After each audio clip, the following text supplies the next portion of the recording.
Pourquoi aimer ton mari, tes amis, ta famille uniquement en Allah? Hey, salam alaikum, bienvenue sur le Malakul Fajr podcast, le podcast qui t'aide à avoir plus de sakina, de sérénité au quotidien et dans l'au-delà. Ce podcast est pour toutes les femmes musulmanes qui veulent reprendre leur vie en main, apprendre à se connaître, lâcher prise, tout en préparant leur vie après la mort. Je suis Oumeima, auteure du livre Ton dernier regard, et si le jour de ta mort devenait le plus beau jour de ta vie, dans lequel je raconte l'histoire inspirante de ma chère maman, ma chère Oumi, et surtout sa magnifique mort. Tu peux télécharger un extrait de mon livre si tu le souhaites via le lien en description. Via ce podcast, je partage chaque semaine des outils, des conseils, des astuces, mais surtout une bonne dose d'inspiration et de rappel pour être plus sereine et épanouie au quotidien et dans l'au-delà. J'ai une conviction qui est le fil rouge de tous les épisodes de podcast. Et si le bonheur et la sérénité appartiennent à ceux qui se lèvent pour le fajr, je t'invite à prendre une délicieuse boisson chaude, mets-toi à l'aise et bonne écoute. Comment vas-tu? J'espère que tu te portes bien. Moi, alhamdoulilah, ça va. Je suis contente de te retrouver. Ça commence bien. Je suis contente de te retrouver aujourd'hui pour ce nouvel épisode de podcast. En plus, je vais parler. Franchement, j'aime tous les thématiques, tous les thèmes, tous les sujets que j'aborde. Sinon, je les aborderai pas. Mais aujourd'hui, on va parler d'amour, on va parler d'amitié, on va parler de fillah, de mahabba fillah. Et franchement, c'est un si beau sujet. C'est un sujet qui me touche énormément. Tellement de choses à dire là-dessus, franchement. Et d'ailleurs, j'ai tellement de choses à dire là-dessus que j'ai décidé de faire 3 épisodes de podcast sur le sujet. Donc, le podcast d'aujourd'hui et les 2 prochains podcasts, Inch'Allah, on sera toujours dans la même thématique. Donc, aujourd'hui, on va voir le pourquoi, comprendre en fait la logique qu'il y a derrière, pourquoi on parle de mahabba fillah, pourquoi est-ce qu'on dit je t'aime fillah et pas je t'aime tout court. Parce que je me suis rendu compte que c'est pas, enfin je veux dire, c'est pas évident pour tout le monde. Moi, j'ai déjà parlé, et non seulement c'est pas évident pour tout le monde, mais je me suis même rendu compte que pour certaines personnes, c'était loin de couler de source, et c'était même, certaines personnes avaient même des préjugés négatifs sur le sujet, et ça m'a énormément surprise. Du coup, je me suis dit non, il faut impérativement en parler. Voilà, moi je pense que toute seule comme ça, j'en aurais pas parlé de cette manière-là, mais vraiment quand j'ai creusé et que j'ai découvert donc les préjugés qu'il y avait dessus, j'ai voulu vraiment en parler en profondeur. Donc moi je suis sur Instagram aussi, je ne sais pas si tu me suis. Donc j'ai un compte Instagram qui, entre parenthèses, j'ai eu une très belle aventure. Mon compte a été désactivé par Instagram, bref, il y a quelques temps. Et du coup, j'ai pour le moment, en tout cas au moment où j'enregistre ce podcast, je n'ai pas réussi à récupérer mon ancien compte. Donc j'ai un compte bis, je te mettrai le lien en description si tu le souhaites. Bref, pourquoi je te parle d'Instagram? C'est juste pour te dire que c'est là-dessus que j'ai fait un petit sondage pour connaître les préjugés, etc. Et enfin voilà, c'est là-bas où j'ai interagi, donc il ne faut pas hésiter à me suivre là-dessus si tu ne me suis pas déjà. Bref, donc on va parler d'amour fillah, de mahabba fillah. Mais avant toute chose, avant de parler d'amour fillah, je vais tout de suite l'opposer à ce que je vais appeler ici l'amour terrestre. Tu vas comprendre pourquoi je parle vraiment d'amour terrestre. Euh, bon, je ne sais pas si le terme est vraiment approprié, mais bon, il fallait que je trouve un truc, donc j'ai pris ça. Et de toute façon, quand on va parler d'amour filet vraiment, Inch'Allah, tu verras, quand je vais approfondir sur le sujet de l'amour filet, tu vas comprendre pourquoi je l'oppose finalement à cet amour terrestre. En parlant d'amour terrestre, moi je dis terrestre parce que terrestre, ça veut dire que je le conçois comme ça, c'est limité dans l'espace, c'est limité dans le temps. Euh, C'est-à-dire que c'est sur Terre, c'est pendant la période où tu es en vie. Ça peut te paraître bizarre que je dise ça comme ça, mais tu vas comprendre juste après. Donc, pour moi, l'amour terrestre, donc c'est cet amour qui est assez, finalement, qui est assez limité. C'est aussi un amour l'amour finalement, c'est quoi? C'est je ressens des émotions, je ressens des choses, je ressens un élan d'amour pour une personne, je ressens quelque chose à l'intérieur de moi.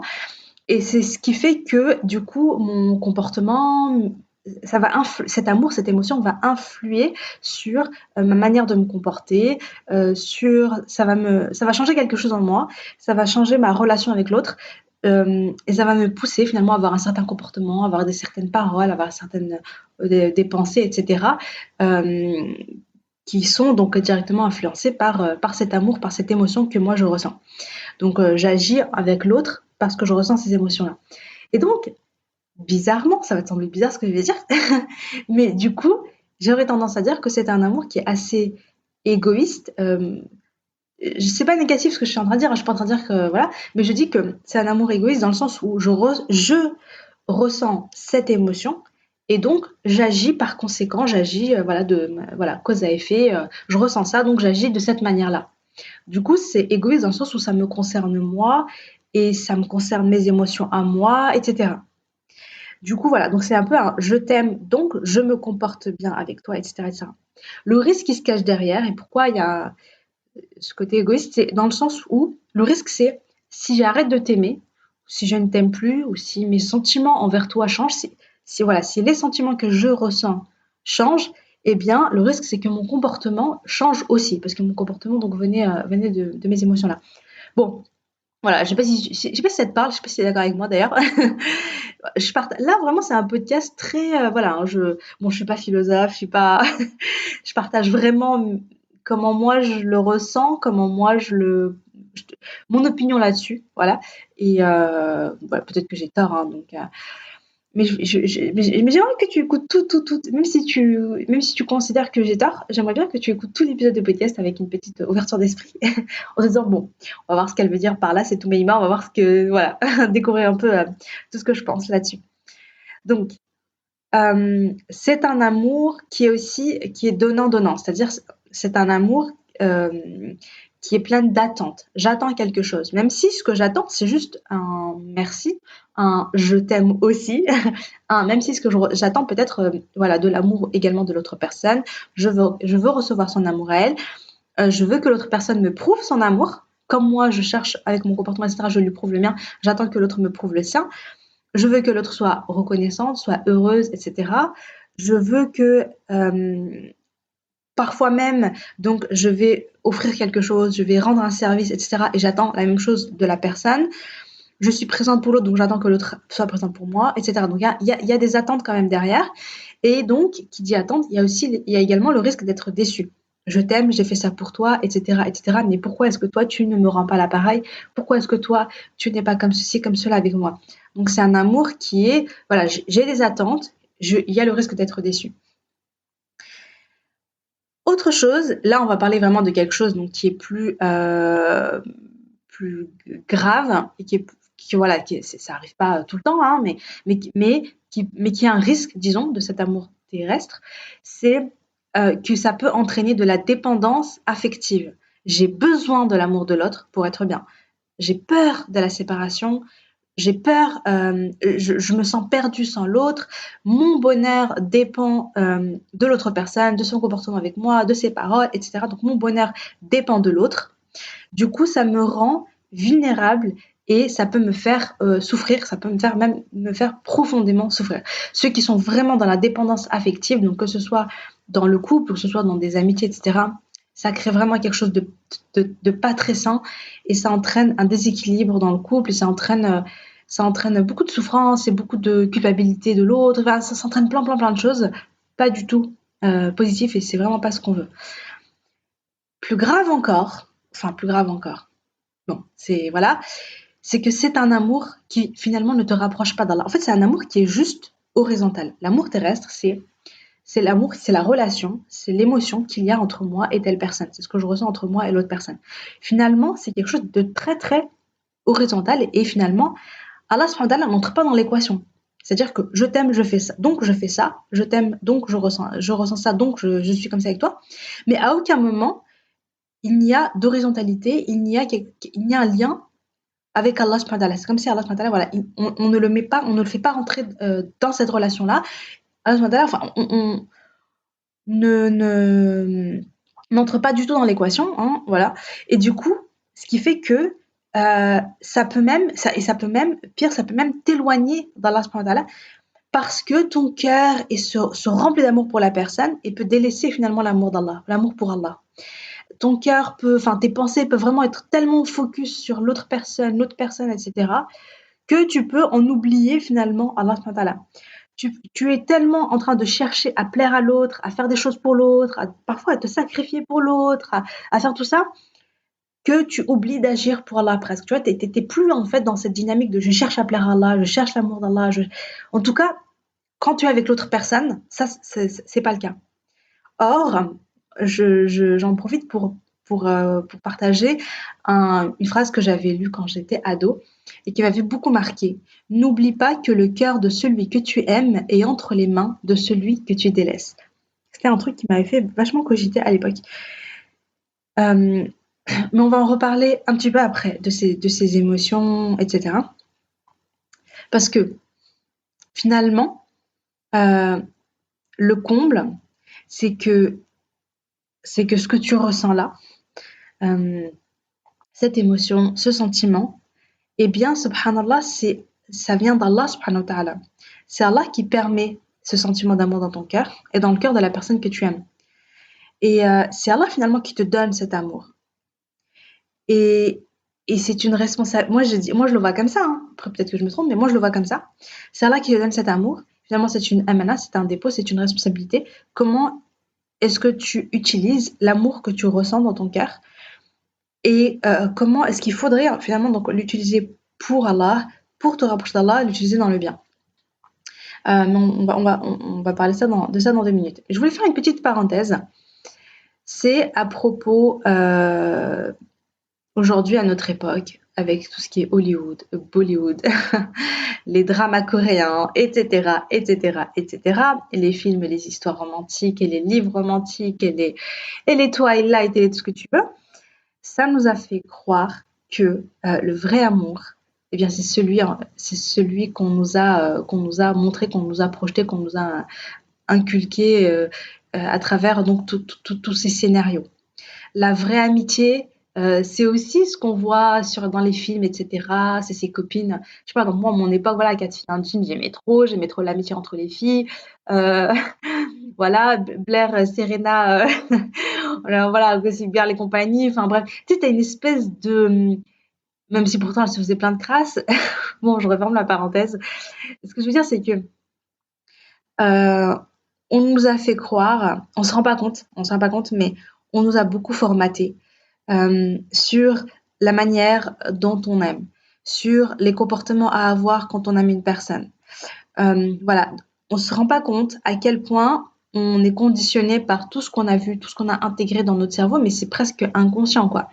Par exemple, voilà, s'il m'aime vraiment, bah, il faut qu'il m'offre des fleurs, il faut qu'il me fasse des petites surprises, des patati patata, qu'il m'organise un week-end, machin, machin. S'il fait pas ça, c'est que mon mari n'est même pas assez ou que voilà, voilà. Et finalement, voilà, donc on nous a fait intégrer pas mal de choses comme ça qui nous font croire que le summum de l'amour, le plus bel amour qui soit, etc. Franchement, voilà, que c'est cet amour terrestre. C'est ton mari vient, enfin, il vient, il te demande la main en se mettant à genoux, en t'offrant une bague, euh, et ceci et cela. Enfin, waouh, c'est ça l'amour, tu vois. Voilà. Surtout, franchement, vraiment, quand je pense à moi, quand j'étais ado et tout ça, c'était vraiment une cata parce que j'étais vraiment, vraiment convaincue bah oui, que c'était ça vraiment, ouais, j'avais plein, plein, plein, plein d'attentes comme ça sur le mariage, etc. Bon, c'est pas l'objet de ce podcast, hein, mais je suis convaincue qu'il y a beaucoup de femmes qui, quand elles se marient, bon, passer les premiers temps de la lune de miel et tout ça, elles ont beaucoup de mal finalement à vivre leur mariage, etc. Parce qu'elles ont tellement d'attentes qui viennent de tout ce qu'on a, comme je dis, tout ce qu'on a intégré via les films, les séries, tout ça. Du coup, elles se retrouvent très, très, très déçues. Non pas parce que la réalité, elle est pourrie, loin de là, hein, alhamdoulilah, elles ont un mari qui est bien, qui a un bon comportement, etc., qui leur montre son amour de différentes manières. Mais finalement, on a tellement des attentes euh, qui sont même pas des attentes qui nous tiennent nous vraiment à cœur, dont nous on a besoin. C'est des attentes qui sont un peu gérées, plus ou moins superficielles, même si on se rend pas compte que c'est plus superficiel, on a l'impression que c'est vraiment important pour nous, mais finalement ce sont des attentes qui viennent parce que on est convaincu, on est formaté que bah, s'il m'aime vraiment, il doit être comme ça, comme ça, comme ça avec moi, parce que c'est, bon, je le dis pas comme ça, mais c'est parce que c'est comme ça que ça se passe dans les films et compagnie. C'est comme ça que ça se passe chez mes copines parce qu'elles m'ont raconté vite fait 2-3 trucs romantiques que leur mari faisait. Et donc j'ai cette conviction-là. Et tant que j'ai pas ce standard-là, tant que j'ai pas ça, eh bien je suis hyper déçue, je suis malheureuse de mon couple, etc. Et donc il peut y avoir un moment où vraiment il y a un mal-être qui n'a pas lieu d'être, mais qui est dû à tout ce formatage-là. Et franchement, je plaide coupable. J'en parle parce que je suis très bien placée pour ça. Non, vraiment, je sais que quand je me suis mariée, donc on va passer la période, comme je disais, voilà, la nouveauté, lune de miel et compagnie. Et puis il y a eu une période où j'étais tout le temps, j'avais tellement d'attentes, c'était un truc de fou. Je sais pas si mon mari m'envoyait un message pour me dire je vais avoir un petit peu de retard, je vais arriver voilà dans je sais pas combien de temps, je me disais ah ouais. Je suis sûre. Il est en train de m'organiser une surprise. Il est parti pour m'offrir. Il est parti m'acheter un cadeau. Il va rentrer. Il va me faire nanana, nanana. Je me faisais des films, mais pas possible. Pas possible. Et du coup, j'étais tout le temps avec mes films dans ma tête, plein d'attentes. Et donc, mesquine, mon mari, quand il rentrait, parce qu'en fait, il était juste en retard de son taf ou un truc comme ça, et ben j'étais déçue quoi. Alors que voilà, ça n'a pas lieu d'être. Mais j'étais tout le temps dans ce truc de ah non mais il m'a pas fait ça ça ça, il m'a pas offert les roses, il m'a pas fait ceci, il m'a pas fait cela. Non pas parce que je le voulais vraiment, mais parce que j'estimais, je croyais que c'était la seule manière d'aimer, voilà, et que c'était ça le top du top de l'amour, tu vois. Voilà. Et du coup j'étais souvent frustrée, machin. Alors que c'est avec le temps petit à petit, je me suis détachée, déconnectée de tout ça, de tout ce que je croyais que, voilà, un couple complice, et ben c'est comme ça, comme ça, comme ça, un couple qui s'aime, c'est comme ça, comme ça, comme ça. Dès que je me suis détachée de toutes ces, comment dire, de toutes ces règles qui finalement, comme je disais, elles viennent même pas de moi. À la rigueur, si c'est vraiment quelque chose de très important pour moi, profondément, par exemple, si vraiment j'ai la main verte et puis j'aime trop les fleurs et que réellement ça me réjouit et tout ça. À la rigueur, ça se comprend. Ok, vas-y, offre-moi des fleurs, ça me fait vraiment plaisir. Ou offre-moi des petites plantes ou je ne sais quoi. Mais le pire dans tout ça, c'est que, par exemple, il y a des choses qui me tenaient à cœur et qui, en vérité, euh, moi ou Meima, en fait, je m'en fichais, quoi. Non seulement je m'en fichais, mais c'est une cata. Par exemple, l'histoire des fleurs, les fleurs, quand il m'offre des fleurs, elles ont jamais duré longtemps parce que je les oublie, je change pas l'eau, vraiment, j'en prends pas du tout soin. Et même les plantes, je n'ai absolument pas la main verte. Franchement, ça me fait de la peine. Mais moi, faut pas m'offrir des plantes. Tu m'offres une plante, tu reviens 3 semaines après, la plante, elle est morte dans son coin. Hein, je l'ai zappée. Bref, donc c'est pour dire que c'est même pas des choses qui, en vérité, moi, je voulais. C'est juste des choses que je me disais, non, mais c'est trop romantique et tout. Ah ouais, non, mais si mon mari fait ça, c'est trop romantique, c'est trop beau et tout ça. Voilà, bref, tout ça pour dire formatage, formatage, formatage. Et donc, voilà, bref, et donc tout ça pour dire que voilà, on a une idée de l'amour, on a une idée de l'amitié qui ne vient même pas, qui vient pas de nous, mais qui vient vraiment de notre époque, de notre société, etc. Bon, c'était une grosse parenthèse, hein. Maintenant que c'est dit, on va parler d'amour filaire. Qu'est-ce que c'est du coup l'amour filaire? Comment on peut, enfin voilà, qu'est-ce que c'est? Ah là là là, préparez-vous parce que il y a plein de belles choses qui vous attendent là. C'est mon moment préféré de ce podcast. L'amour filaire, pour commencer, c'est un. Alors pareil, hein, je fais un petit disclaimer, etc. Je partage ma vision des choses, je partage mon opinion, je partage vraiment comment moi je vois les choses. Euh, peut-être que c'est pas tout à fait ça, hein, peut-être que j'ai un petit peu tort, peut-être que ceci, ou peut-être que j'ai tort tout court. Voilà, mais je partage vraiment comment je le vois. Moi, je considère que c'est un amour qui englobe l'amour terrestre et qui le dépasse. Quand je dis qu'il l'englobe, ça veut dire que finalement, il y a cette émotion de l'amour que je ressens entre moi et telle personne. Euh, il y a cette sensation que je ressens, il y a cet amour, il y a ça va influencer hein, mon comportement, etc., etc. Donc, je considère que l'amour filet, c'est l'amour terrestre et plus encore. Pourquoi et plus encore? Parce que donc il y a, quand je dis amour terrestre, on va dire que c'est l'amour horizontal. Donc il y a cet amour entre moi et la personne qui est horizontal, mais il y a également une verticalité, c'est-à-dire il y a également quand je mets mon intention, donc que cet amour que j'ai pour l'autre personne, c'est un amour pour Allah, c'est un amour filaire, c'est un amour pour Allah, eh bien, ça entraîne tout de suite une verticalité. Quand je pense ça, donc je mets cette intention-là, j'ai envie de dire presque j'aime en conscience. C'est pas je ressens cette émotion, donc j'aime l'autre, je fais comme ça, etc. Mais je ressens cette émotion, j'ai un certain comportement, mais tout ça, je mets, je prends comme si je prenais un petit pas de recul, quelque chose pour dire voilà, ya Allah, mais c'est pour toi. Tout ce que je ressens, tout ce que je fais, c'est pour toi, ya Allah. Et donc, ça entraîne une verticalité. Il y a quelque chose, ça me relie à Allah. Il y a un lien finalement dans cet amour entre moi et l'autre personne, mais en réalité, il y a aussi un lien avec moi et Allah. Tu vois ce que je veux dire? Je considère que l'amour filaire, c'est un amour qui est désintéressé. Parce que même si tu aimes, et donc tu vas avoir un certain comportement, tu vas rendre service, tu vas donner, etc., etc., euh, tu le fais parce que tu aimes l'autre personne, mais également pour Allah. Et finalement, tes attentes ne vont pas être liées à la personne que tu aimes en face de toi, mais tes attentes vont être liées à Allah, à sa récompense. Du coup, tu es capable de donner. C'est beaucoup plus facile de donner sans attendre de l'autre personne. C'est vrai que nous on dit oui, mais voilà, le vrai amour c'est quand c'est l'amour inconditionnel, c'est l'amour tu donnes mais t'attends rien en retour. Mais dans la vraie vie quand même, l'amour terrestre, c'est un amour qui est pas inconditionnel. Il y a quelque chose, même si c'est juste que l'autre personne soit touchée, même si c'est juste que l'autre personne, elle te dise je t'aime aussi, même si c'est juste que l'autre personne, il y a quand même des attentes qui sont quand même fortes, qui sont vraiment là. Moi je considère que c'est dans l'amour filaire qu'il peut y avoir cet amour qui est inconditionnel et qui est, inconditionnel et qui est sans attente, mais qui est vraiment, oui, qui est vraiment, je t'aime.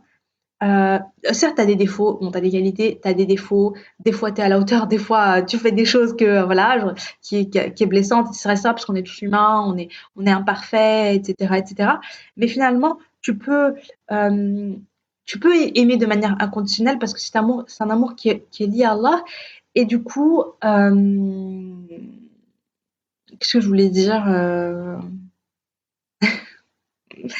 Pause.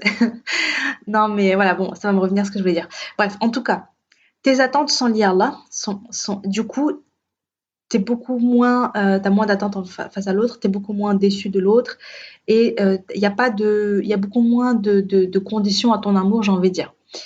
Et même si l'autre ne t'aime pas comme toi tu voudrais qu'elle t'aime, etc., bien sûr, ça peut toucher, etc., mais, mais il y a cette notion mais c'est pour Allah que je le fais. C'est pour Allah que je le fais. Du coup, ça rend la chose beaucoup plus grande. C'est un amour qui remplit ta balance des bonnes actions parce que tu es récompensé pour les actes, pour tout ce que tu fais.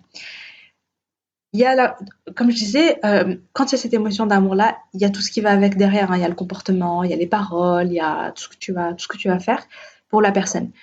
Là, la différence, c'est que il y aura toujours hein, ce comportement-là qui va changer, etc., parce que tu aimes la personne. Mais au-delà de ça, comme tu le fais pour Allah, eh bien, tu attends la récompense d'Allah. Et effectivement, tu auras une récompense pour tout ce que tu fais de bien. Parce que tu l'as fait pour Allah. On n'oublie pas ce fameux hadith. Le prophète sallallahu alayhi wa sallam a dit les actions ne valent que par leurs intentions. Et qui est rapporté par Al-Bukhari dans son Sahih numéro 6689. Donc, le fait que tu aimes la personne pour Allah et que tu vas donc agir de manière alignée à cet amour pour Allah, eh bien, c'est ce qui fait que du coup, tu obtiens la récompense de ce comportement-là, etc., parce que ton intention, elle est pour Allah. Et nous, on est récompensé, on est par rapport à l'intention qu'on met dans ce qu'on fait. Autre chose qui est très très beau, subhanallah, c'est que c'est un amour qui te rapproche d'Allah, qui crée un lien fort avec Allah. Donc, en fait, c'est comme un. Ouais, voilà. Donc, c'est un amour qui te lie à Allah et qui te rapproche d'Allah. Pourquoi plus toi, tu aimes ton ami, ton mari, tes enfants, ta famille, etc., voilà, pour Allah, plus tu les aimes pour Allah, et plus Allah subhanahu wa ta'ala va t'aimer toi. Et ça, c'est trop, trop beau, subhanallah. Et donc, là-dessus, il y a un magnifique hadith. D'après Ubada ibn Samit, le prophète sallallahu alayhi wa sallam a dit, Allah a dit, mon amour est acquis pour ceux qui s'aiment entre eux. Ceux qui s'aiment pour Allah, ceux qui s'aiment entre eux, eh bien Allah subhanahu wa ta'ala les aime. Et c'est rapporté par Ibn Dunya et authentifié par Cheikh Al-Albani dans Sahih Al-Jami numéro 4320. Donc, ceux qui s'aiment en Allah, Allah les aime. Tu vois. Donc voilà, on reparle de cette horizontalité et de cette verticalité. Quand c'est la mahabba fillah, ça s'arrête pas entre moi et l'autre, tu vois. C'est pas juste entre moi et l'autre. Il y a Allah subhanahu wa ta'ala qui est là. Et Allah subhanahu wa ta'ala, il nous aime. Et je trouve ça tellement beau, subhanallah, c'est tellement beau. Donc plus tu aimes l'autre en Allah, plus Allah il t'aime. Et ne penses-tu pas que plus il y a cet amour d'Allah, etc., et plus ça va renforcer. Je suis convaincue que plus ça va du coup renforcer l'amour qu'il y a entre les deux personnes. Si toi tu aimes ton mari pour Allah et ton mari t'aime toi pour Allah et que du coup Allah subhanahu wa ta'ala va, parce que vous vous aimez pour lui, Allah subhanahu wa ta'ala va aimer chacun de vous. Est-ce que tu ne penses pas qu'Allah subhanahu wa ta'ala il va renforcer l'amour qu'il y a entre vous? Et là on est dans un cercle vertueux. Plus j'aime mon mari pour Allah, je veux me comporter bien pour lui, pour Allah. Et ton mari fait pareil, il t'aime pour Allah, il se comporte bien avec toi pour Allah. Et en fait, ce que j'ai envie de dire, c'est que du coup, c'est un amour. Pourquoi est-ce que je dis l'amour filial, c'est un amour à la fois terrestre et qui dépasse le terrestre? Parce que c'est à la fois un amour de entre toi et moi, entre nous sur cette terre, mais c'est aussi un amour qui est encore plus grand que ça, tu vois. C'est un amour qui englobe encore plus. C'est un amour euh, où Allah subhanahu wa ta'ala, il fait partie de l'équation. Tu, tu vois ce que je veux dire?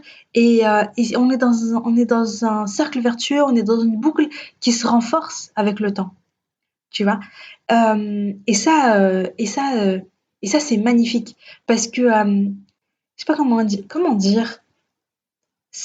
Subhanallah. En fait, c'est vraiment, c'est beaucoup plus fort, c'est beaucoup plus solide ça se solidifie avec le temps, j'ai envie de dire. Enfin, plus tu aimes du coup, et plus c'est, euh, plus c'est fort. Ça me rappelle une fois j'avais vu passer une image. Bon, je sais pas si je vais arriver à. Bon, normalement je vais t'écrire, ça va. C'est juste un triangle. J'avais vu passer une image qui m'avait interpellée, que j'avais trouvé intéressante. J'avais trop aimé. C'était, imagine un triangle. Le sommet du triangle, c'était écrit Allah, tu vois, et les bases du triangle eh bien, il y avait genre, voilà, tu sais, c'est le couple, c'est l'amour qu'il y a entre eux. Et si tu veux, plus les personnes se rapprochent d'Allah, donc finalement, plus on se rapproche du sommet parce que les personnes aiment Allah, voilà, ils travaillent leur relation là, etc. Et plus l'amour entre eux, ben, ils se rapprochent, ils se renforcent. C'est-à-dire, plus il y a d'amour entre eux, plus ils se rapprochent du sommet, tu vois, et plus il y a d'amour entre eux. Alors que plus ils s'éloignent du sommet, plus donc on s'approche de la base et plus ils sont loin l'un de l'autre. Donc plus ils se rapprochent d'Allah, plus ils sont proches l'un de l'autre, plus ils s'éloignent d'Allah, plus ils s'éloignent l'un de l'autre. Tu vois ce que je veux dire? Donc voilà. Donc finalement, l'amour fillet, c'est il y a tout ce qui est il y a tout le côté positif entre guillemets de l'amour terrestre qu'on a vu avant, mais encore plus, parce que Allah il t'aime, parce que Allah il renforce votre amour, il met la baraka entre vous, parce que vous obtenez la récompense après votre mort. Tu vois ce que je veux dire? C'est l'amour et plus encore, tu vois. Je trouve ça, franchement, je trouve ça trop beau. Je trouve ça trop beau. Vraiment, parce qu'Allah il renforce, et là, je veux dire, quand Allah renforce cet amour, quand Allah il t'aime, enfin, franchement, c'est trop puissant. Et ce qui est beau, et ce qui est vraiment beau. Pourquoi est-ce que j'ai dit que l'amour terrestre, c'est un amour qui est limité dans le temps et l'espace? C'est parce que l'amour filaire est un amour qui est illimité dans le temps et qui est illimité dans l'espace. C'est un amour qui est éternel. Comment est-ce qu'on peut comparer une seule seconde l'amour terrestre à l'amour filaire quand tu sais ça? Comment est-ce que tu peux une seule seconde préférer l'amour terrestre à l'amour filaire quand tu sais ça? Et maintenant, on va parler de choses qui sont vraiment sublimes, sublimes, sublimes. Honnêtement, il y a plein de ressources là-dessus, donc je vais vous en citer quelques-unes, mais je suis sûre qu'il y en a encore plein. Donc, ceux qui s'aiment en Allah sont réunis le jour du jugement dernier sous l'ombre de son trône. Je vais te citer un hadith. D'après Abu Huraira, le prophète sallallahu alayhi wa sallam a dit Cette personne sera couverte par Allah dans son ombre le jour où il n'y aura nulle autre ombre que la sienne. Parmi les 7, je ne vais pas vous citer tous les 7, mais parmi les 7, 2 hommes ou 2 femmes, c'est pareil, qui se sont aimés pour Allah, qui se sont rassemblés pour Allah et qui se sont séparés pour Allah. Rapporté par Bukhari dans son Sahih numéro 630, et Muslim dans son Sahih numéro 1031. Donc, déjà, ceux qui se sont aimés en Allah, Allah il fait la promesse, le prophète sallam dit, le prophète sallam dit, ceux qui se sont aimés pour Allah, eh bien Allah il va les réunir le jour du jugement dernier. Le jour du jugement, c'est le jour après notre mort où le soleil sera au-dessus de nos têtes, il n'y a pas d'ombre nulle part, sauf l'ombre qui est donc sous le trône d'Allah. Et à ce moment-là, donc, ce sont les privilégiés finalement qui font partie de ça. Et parmi ces privilégiés, ce sont 2 personnes qui se sont aimées pour Allah, qui se sont réunies pour lui et qui se sont séparées pour lui. Donc déjà, tu sais que t'es privilégié parce que t'es sous l'ombre, etc. Et 2, t'es réuni avec ceux que t'as aimés fillah pour Allah. Ceux qui se sont aimés en Allah entrent ensemble au paradis. Ils sont réunis au paradis. Je vais vous citer un hadith qui est magnifique. Et d'ailleurs, je le cite à un moment dans mon livre. D'après Anas ibn Malik radiallahu anhu, un homme a demandé au prophète sallallahu alayhi wa sallam quand aura lieu l'heure. Le prophète sallallahu alayhi wa sallam lui a dit « Et qu'as-tu préparé pour elle ?» L'homme a répondu « Je n'ai pas préparé pour elle beaucoup de prières, de jeûnes ou d'aumônes, mais certes, j'aime Allah et son prophète. » Donc je dis « Mais moi, j'ai pas fait beaucoup, quoi. Tu vois, voilà, quoi, je fais ce que j'ai pu, mais j'aime Allah et j'aime son prophète. Je t'aime toi, message d'Allah. » Le prophète sallallahu alayhi wa sallam lui dit « Tu es avec ceux que tu as aimés. » Rapporté par Bukhari dans son Sahih numéro 6171 et Muslim dans son Sahih numéro 2639. Donc le prophète lui dit tu es avec ceux que tu as aimés. Tu vois, il lui dit moi j'ai pas fait beaucoup mais je t'aime quoi, je veux être avec toi. Et le prophète lui dit tu es avec ceux que tu as aimés. Et je trouve ça tellement beau. Ça c'est l'amour fillah. L'amour fillah, il s'arrête pas une fois que t'es morte dans ta tombe. C'est un amour qui te réunit auprès de ceux que tu as aimés au paradis. Subhanallah, Allah réunit ceux qui s'aiment en lui. Ça, c'est une phrase que j'aime trop. Donc, donc je le cite à plusieurs reprises dans mon livre, j'aime trop. Allah réunit ceux qui se sont aimés pour lui. Je trouve ça trop beau. Donc voilà, donc finalement, je disais, c'est illimité, c'est infini, parce que on parle d'éternité, hein. Le paradis, c'est l'éternité. Le paradis ne s'arrête pas. Il n'y a pas un moment où où on ne meurt pas au paradis. Une fois que tu es au paradis, subhanallah. Et donc, c'est une amitié qui dure jusqu'à l'éternité au paradis. Éternellement. Enfin, je sais pas si tu te rends compte. C'est-à-dire que tu aimes aujourd'hui, tu aimes ton mari, tu aimes ta maman, tu aimes ta fille, tu aimes ta meilleure amie, tu aimes ta copine, tu aimes ta voisine, etc. Pour Allah, eh bien, c'est parce que tu l'as aimé pour Allah que voilà, vous serez réunis, bi'idhnillah, au paradis. Je trouve ça trop beau. Et ensuite, autre chose encore, qui est aussi absolument, mais énorme, subhanallah. Franchement, je trouve ça tellement beau, vraiment, à quel point. En fait, ça me touche énormément. Enfin, après, moi, j'ai un petit cœur d'artichaut, hein. Mais c'est vrai que cette notion d'amour, d'amitié fillah, etc., de rahma et tout, moi, ce sont des notions qui me bouleversent, quoi. Enfin, c'est vraiment, ça me touche énormément. Donc, subhanallah. Là, c'est même, subhanallah, l'amour fillah, qu'est-ce que ça peut faire? Ça permet l'intercession les uns des autres, de ceux qui sont aimés pour Allah. C'est-à-dire que si tu es au paradis et que tu dis mais où est mon amie une telle, tu vois, ou où est cette personne que j'ai aimée et tu la vois pas, tu peux intercéder en sa faveur. Et je vais citer donc Ibn al-Jawzi, donc c'est un savant rahimahullah, qui a dit un jour à ses amis: si vous ne me trouvez pas au paradis, demandez de mes nouvelles. Et il éclata en sanglots. Et alors il y a un hadith, bon par contre je suis pas hyper sûre de la source, de ce que j'ai trouvé. En fait, j'ai trouvé une partie de ce hadith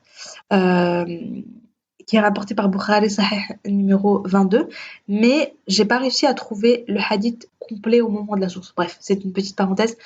Je vais vous le citer. Après le passage du dernier homme, Les croyants ayant été sauvés me supplieront en faveur de leurs frères, plus qu'ils ne le faisaient dans le bas monde, en me réclamant un droit. Ils diront: Ô Seigneur, nos frères accomplissaient la prière, jeûnaient et œuvraient avec nous.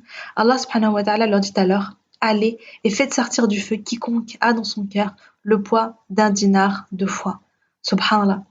Donc, subhanallah, donc dans ce hadith, donc les personnes se disent: Mais Ya Allah, mon amie, ma sœur, fillah, etc., elle priait avec moi, elle jeûnait avec moi, etc., mais aujourd'hui, je la vois pas.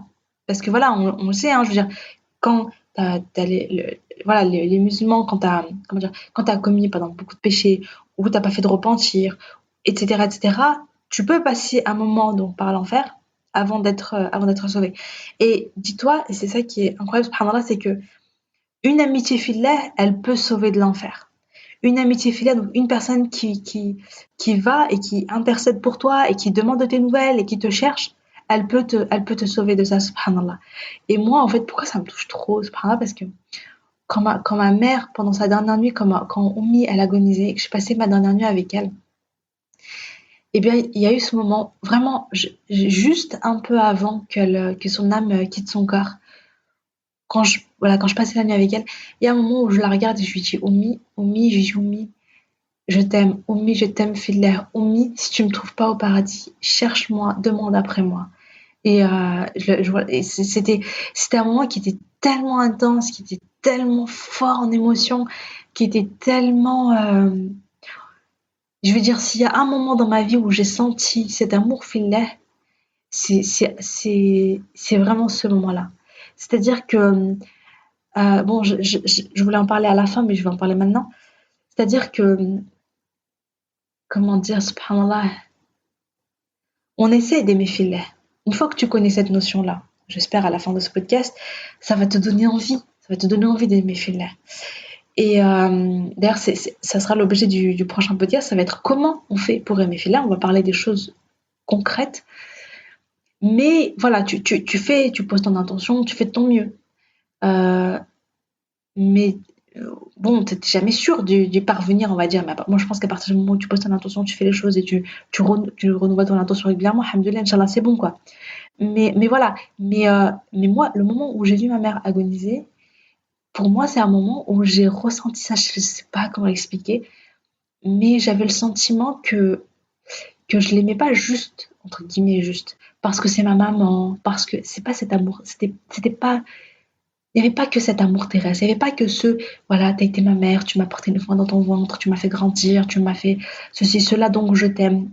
Non, je sentais que c'était au-delà de ça. Je me disais, mais c'est incroyable, je sais pas, j'ai l'impression que je me disais, mais en fait, je crois que c'est parce qu'elle était en train de mourir et que je me disais, mais c'est pas, je veux pas que ça s'arrête là, quoi. Il y a vraiment cette intensité de, je veux être avec elle après, je veux être avec elle au paradis, je veux la retrouver, je veux être réunie, je veux, voilà. Et il y a cette connexion Allah très très forte. Je veux qu'elle meure en disant la ilaha illallah. Je veux l'accompagner pour ce moment-là. Tu vois, il y a quelque chose de très très fort. Il y a aussi ce truc de c'est elle qui m'a appris, tu vois, c'est elle qui m'a appris la prière, c'est elle qui m'a fait découvrir Allah, c'est elle qui m'a fait beaucoup de rappels, du coup ça entraîne une espèce d'amour très très profond, mais qui va au-delà, donc comme je dis, qui va vraiment au-delà de cet amour terrestre. Je pense que vraiment la seule fois où je l'ai ressenti très profondément dans ma vie, c'était à ce moment-là. Mais en même temps, c'était une ambiance tellement incroyable cette dernière nuit. C'était tellement particulier, subhanallah, ce moment-là, et inoubliable, subhanallah. Enfin bon. Donc, il y a eu ce moment où j'avais demandé ça à ma mère. Et autre chose, par rapport à l'amour fillah, l'amitié fillah, c'est tellement beau aussi. Imagine, subhanallah. Le prophète sallam dit: il y a parmi les serviteurs d'Allah des gens qui ne sont ni des prophètes, ni des martyrs, mais que les prophètes et les martyrs regarderont avec ravissement le jour du jugement à cause de leur place par rapport à Allah. Ils vont être là, ils vont se dire, tu sais, ils vont être là, tu vois. Au message d'Allah, dire ses compagnons, est-ce que tu peux nous dire de qui il s'agit? C'est qui ces gens que même les prophètes et les martyrs, ils admirent, quoi. Tu vois, ils sont là en mode, mais waouh, quoi. Tu vois, c'est. Et le prophète sallam répond: il s'agira de gens qui se sont aimés pour l'amour d'Allah sans qu'il y ait un lien de parenté entre eux, ni qu'il y ait des biens à échanger entre eux. Donc il n'y a pas cet intérêt.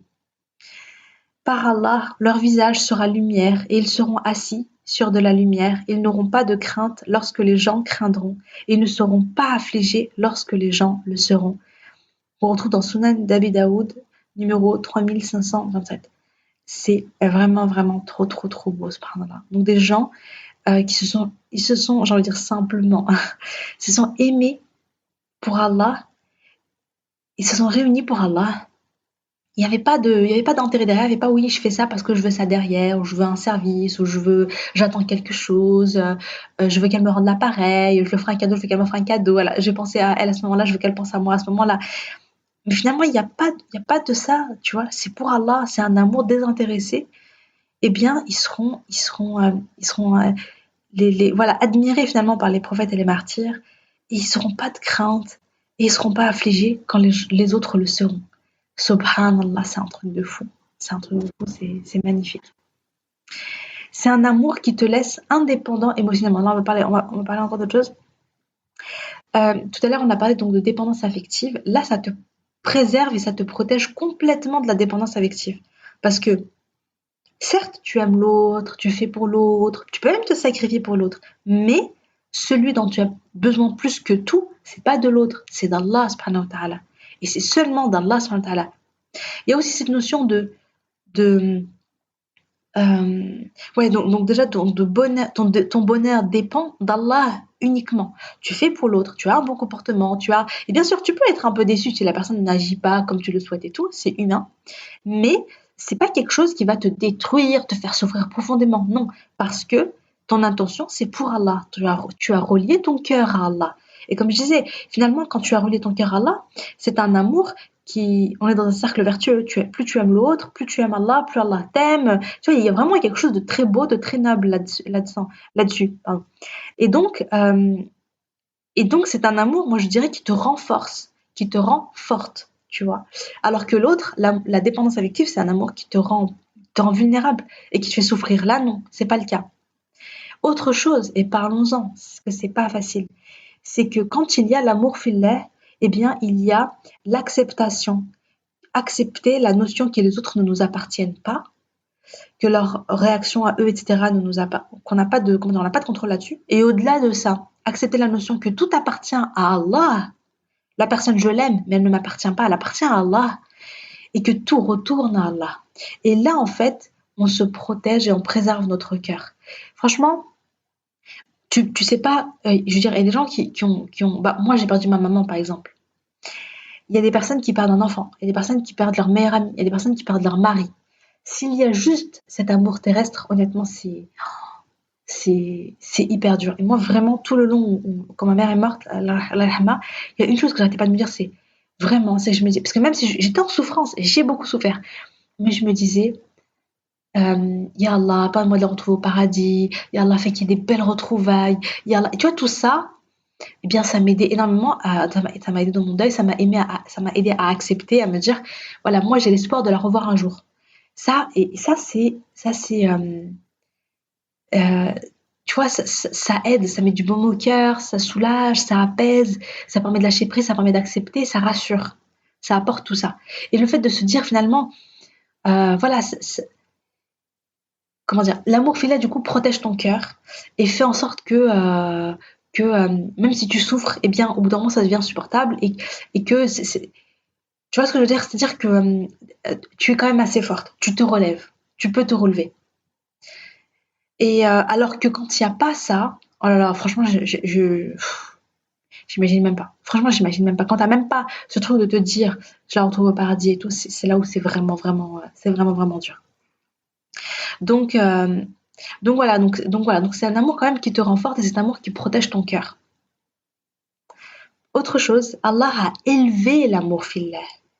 Allah a élevé ça. Mais de toute façon, on l'a vu hein, dans tous les hadiths là, que j'ai cités, on le voit bien que l'amour fillah, c'est un rang mais incroyable. Je veux dire, au point que les prophètes et les martyrs, ils sont là et ils admirent ces personnes-là, leur niveau, leur lumière, etc., etc., leur rang auprès d'Allah, leur lumière, c'est que Allah, il a élevé les gens qui se sont aimés en lui. Donc c'est ouf. Et au-delà de ça, donc il y a aussi un autre hadith d'après Anas ibn Malik radiallahu anhu. Le prophète sallallahu alayhi wa sallam a dit: aucun de vous ne sera véritablement croyant jusqu'à ce qu'il aime pour son frère ce qu'il aime pour lui-même. T'imagines? Allah subhanahu wa ta'ala, il a mis le niveau de. En fait, limite, c'est une condition. C'est une condition pour être vraiment un croyant. Il faut aimer ton frère. Il faut aimer, il faut aimer l'autre. euh, Tu faut aimer pour l'autre ce que tu aimes pour toi-même. Donc vraiment, l'amitié filet devient presque une condition pour être un vrai croyant. Donc Allah subhanahu wa ta'ala, il élève le rang de l'amour. Je trouve ça hyper beau. Et puis, dans la vie du prophète, et c'est là où vous savez, franchement, c'est important de lire de connaître la vie du prophète, de connaître la vie des compagnons, etc. Parce qu'il y a plein de belles anecdotes et de belles histoires sur l'amitié fillah, l'amitié en Allah. Et moi, je pensais à, moi, ce qui m'est revenu, je pensais à deux choses. Je pensais d'abord vous savez, à Médine. Il y avait des tribus, et dont deux qui se déchiraient depuis des années et des années. C'était la tribu des Haus et la tribu des Khazraj. Et quand, donc, avant qu'il y ait, donc, avant qu'ils soient musulmans, eh bien, voilà, c'était tout le temps des guerres entre eux, c'était tout le temps des tueries, c'était tout le temps des vengeances. Ça s'arrêtait pas. Ça s'arrêtait pas. Le sang coulait tout le temps, tout le temps, tout le temps entre les deux tribus. Et subhanallah, quand l'islam, quand ils sont convertis à l'islam, quand ils ont découvert, quand ils ont eu la ilaha illallah dans leur cœur, etc. Eh bien, ils sont devenus, subhanallah, ça a rapproché leur cœur. L'animosité a complètement fondu. Il y a eu, ça a été remplacé par le pardon, par l'amitié filaire et toujours par cette compétition. Donc vraiment, ils étaient très compétiteurs. Et là aussi, c'était compétition, mais cette fois, ils étaient en compétition, mais sur le chemin d'Allah. Et donc, c'était en toute fraternité. C'était vraiment qui ferait le plus de choses pour Allah, qui œuvre le plus pour Allah, etc. Mais ils sont devenus frères pour Allah. Donc, subhanallah, je trouve ça beau de voir que des ennemis, l'amitié fillah, les a rendus amis. Et je trouve ça beau. Et également, je repensais à une autre chose. Voilà, je pense que tu le sais. Quand il y a eu la hijra, entendu. Donc, quand le prophète sallam a dû quitter la Mecque pour aller à Médine, et qu'il y a eu donc, les Mécois qui étaient convertis, qui ont accompagné le prophète sallam et qui sont allés à Médine. C'est incroyable comment les Médinois les ont accueillis dans leur vie, les ont accueillis dans leur foyer, ils ont tout partagé avec eux, tous les biens matériels, l'argent, etc., etc. Enfin, vraiment, il y avait une profonde fraternité et uniquement pour Allah, par amour pour Allah. Euh, Vraiment, bref, ouais, trop, trop, trop beau, subhanallah. Ils ont tout partagé pour eux. Et voilà, donc c'est intéressant de voir, de se renseigner un petit peu, de découvrir, voilà, de connaître la vie du prophète, de connaître la vie des compagnons pour voir comment finalement s'exprimait cette amitié fille-là. D'ailleurs, ah mince, j'ai pas fait de recherche dessus. C'est vraiment pendant que je fais ce podcast que je viens d'y penser. Il me semble qu'il y avait il y avait une histoire de deux compagnons qui s'aimaient énormément pour Allah. Et je crois qu'il faudrait que je retrouve. Bon, je vais pas dire des bêtises quand même. Je vais pas dire des bêtises. Je vais m'arrêter là. Je vais essayer de retrouver. Le problème c'est que je connais même pas les noms. Je me rappelle plus. Bon bref. Si jamais je retrouve cette anecdote, je vous la partage. C'était une très jolie histoire qui m'avait trop touchée parce que je crois qu'il y en a un qui était mort et en fait l'autre est mort juste après. Ils ont été enterrés ensemble, quelque chose comme ça. Et bon bref, ça m'avait touchée. Mais je me rappelle plus, donc je sais pas si je vais pouvoir vous le raconter. Ah, désolée, désolée. J'espère que je vais décevoir personne. Donc, bon, bah, sacré podcast, hein. À la base, j'hallucine. À la base, j'ai divisé, enfin, je voulais faire 3 podcasts d'à peu près 20 minutes, une demi-heure. Et voilà que le premier podcast dure déjà presque 50 minutes. C'est énorme. Enfin bon, mais c'est un beau sujet, honnêtement. Et puis, ah oui, je voulais parler des préjugés. Ah, bah, on va finir sur ça. Bon, bye bye. Le podcast va durer encore un petit moment. Pas beaucoup, pas beaucoup. Mais j'avais envoyé une question en disant est-ce que vous avez des préjugés par rapport à l'amour filial? Parce qu'il y a des personnes. J'avais vu passer ça en fait. Il y a une personne qui ne comprenait pas du tout la notion d'amitié filiale. Elle me dit mais je comprends pas et qui avait elle donc certains préjugés et pour elle c'était pas forcément positif l'amour filial. Et vraiment, voilà, donc c'est comme ça que j'ai découvert que c'est pas une notion qui parle à tout le monde et donc voilà, j'ai voulu aller plus loin, plus en profondeur. J'espère que vous avez aimé ce podcast, hein, d'ailleurs. Moi, honnêtement, c'est un sujet que j'aime trop, trop. Bon, passons aux préjugés. Qu'est-ce qu'on m'a dit? On m'a dit, il n'y a que les gens très pieux, pratiquants, qui peuvent aimer Allah. Ça, clairement, non, je pense que c'est juste un préjugé. Faut pas être savant pour aimer Allah. J'ai envie de dire, s'il y a bien une chose pour le coup que, tu vois, que tu peux faire, quel que soit ton niveau, j'ai envie de dire, c'est ça, quoi, hein. C'est ça, clairement. Euh, Tu vois, c'est vraiment, regarde, le prochain épisode de podcast, c'est sur comment. Là, on a parlé de pourquoi on aime Fillaire, donc pour vraiment connaître l'importance, etc., à travers tout ce qu'on a vu. Et le prochain épisode de podcast, ça va être comment on fait concrètement. C'est quoi aimer Fillaire concrètement, tu vois, pour passer à l'action après ça. Donc, c'est l'objectif c'est le sujet du prochain podcast. Donc, je vais te montrer comment tu peux faire toi pour aimer Fillah. Et t'as pas besoin d'être quelqu'un d'exceptionnel, d'indine, de connaître des choses exceptionnelles, etc. pour le faire. Ensuite, c'est uniquement réservé aux personnes mariées. Bon, non. Mais là, je pense que tu le sais si tu as écouté jusqu'ici. Non, non, l'amitié filiale, ça fonctionne également. L'amour que tu ressens envers tes parents, l'amitié entre toi et voilà, tes copines, ta voisine, etc. etc. Non, tout c'est compris également et ça fonctionne aussi pour eux. Ensuite, c'est un concept théorique difficile à matérialiser. On ne comprend pas ce que c'est concrètement. On va en parler, Inch'Allah, la semaine prochaine. Donc ça, voilà. Et puis, il y a deux choses. Il y a deux choses qui sont beaucoup, beaucoup revenues. Donc, c'est là où vraiment ça cristallise en fait les préjugés. Mais j'espère vraiment que le podcast du jour a changé, va aider pour changer de manière de penser, hein, les croyances là-dessus. La première, c'est si on m'aime filet, ça veut dire qu'on ne m'aime pas pour moi, on m'aime juste pour satisfaire Allah. Et donc, c'est un amour qui est obligatoire et qui est forcé.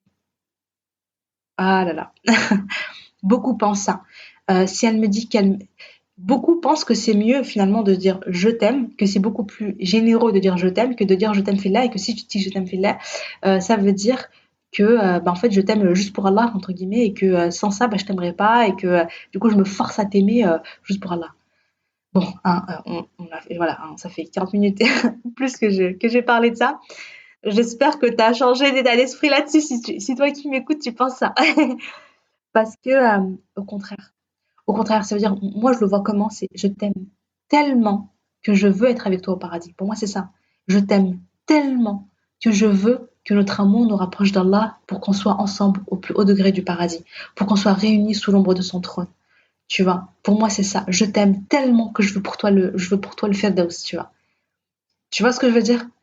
C'est comme je disais quand je voyais ma mère et que je l'aimais tellement que je me disais, mais je veux être réunie avec elle au paradis. C'était ça le plus important pour moi. Et pour moi, c'est ça le vrai amour. Non, c'est pas forcé. Au contraire, c'est ça qui est le plus, c'est infini, c'est illimité, c'est éternel, c'est beaucoup plus large que l'amour terrestre, c'est beaucoup plus profond. Ça entraîne, c'est ce qui fait qu'Allah il t'aime. Enfin, bref, hein, je vais pas refaire mon podcast, mais j'espère vraiment que si tu pensais ça, si tu avais ce préjugé-là, j'espère de tout mon cœur que tu as changé d'avis là-dessus. Autre chose qui est revenu beaucoup et qui fera également l'objet en fait, ça va être le sujet du troisième podcast sur ce sujet-là, sur l'amour filaire. C'est aimer filaire veut dire accepter l'inacceptable. C'est-à-dire que, comme je l'aime pour Allah, la personne, elle va en profiter. Parce que moi, je peux pas dire stop. Si je dis stop, si je mets des limites, si je dis non, ça veut dire que c'était pas filaire, c'était pas inconditionnel, c'était pas tout ça. Et donc, la personne, elle peut profiter donc de moi. La personne peut me blesser, mais moi, je ne peux pas me défendre parce que je l'aime filaire. Bon, tout ça, on va voir que c'est faux. Et ça sera donc, comme je disais, l'objet, Inch'Allah, du troisième podcast. On va parler un petit peu pas des limites de l'amour filaire, c'est pas ça, mais de comment concilier amour filaire, amitié filaire, etc. Et quand on est en face de soi, une personne toxique, des comportements blessants ou humiliants, quand la personne nous fait du mal, etc., etc. Comment réagir? Est-ce qu'on doit tout dire oui? Est-ce que voilà, on va voir. Je spoile pas, hein. Mais c'est l'épisode, ça sera l'objet de ce troisième épisode, Inch'Allah. Donc voilà, euh, je sais pas si tu as aimé ce podcast. Franchement, je le redis, moi j'aime beaucoup parce que je trouve que c'est une leçon. En fait, franchement, quand je faisais mes petites recherches pour retrouver les hadiths, etc., mais j'étais là, j'étais sur un nuage. Je me dis, mais c'est tellement beau, notre religion elle est tellement belle. Elle est tellement belle, subhanallah. Donc, euh, j'ai une idée. J'ai un challenge, j'ai une idée. Je offre cet épisode de podcast à une personne que tu aimes filer, aux personnes que tu aimes filer, comme ouais, comme un petit, en mettant l'intention, tu vois, que finalement que ça renforce votre amitié filaire, votre amour filaire, parce que je pense que je crois qu'on n'a pas forcément, même si par exemple tu dis je t'aime filaire, tu connais cette notion-là, mais je crois qu'on n'a pas conscience de la profondeur et la beauté de l'amour filaire, d'à quel point c'est beau. Et j'espère qu'à travers les hadiths, les versets, etc., que j'ai partagé aujourd'hui, j'espère que tu as pris conscience de ça et que ça te donne encore plus envie d'aimer les autres pour Allah.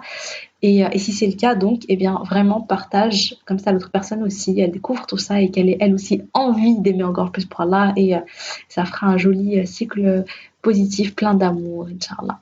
Donc voilà, je suis vraiment contente et je te dis à la semaine prochaine pour les 2 prochains épisodes du podcast, toujours dans cette thématique.